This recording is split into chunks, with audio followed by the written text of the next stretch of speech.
बीड प्रकरणामध्ये एक मोठी घडामोड सध्या बीड सरपंच हत्ये प्रकरणात आरोपींना सोडणार नाही असं चंद्रशेखर बावनकुळे यांनी म्हटलंय। आरोपी कोणीही असो त्याला सोडलं जाणार नाही असं बावनकुळे यांनी म्हटलंय। सरकार कुणालाही सोडणार नाही, दोषींना योग्य ती शिक्षा मिळेल असं चंद्रशेखर बावनकुळे यांनी म्हटलंय।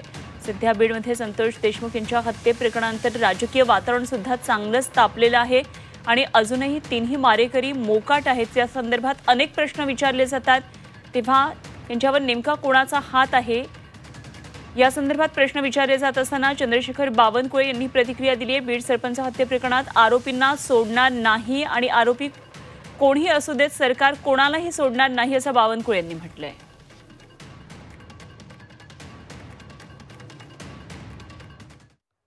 कुठल्याही घटनेला माफी नाही, त्यामुळे गृहमंत्री आणि मुख्यमंत्री आणि आमचं सरकार अशा प्रकरणामध्ये कडक कारवाई होईल, या प्रकरणामध्ये कोणी सुटणार नाही अशा भूमिका सरकारची आहे।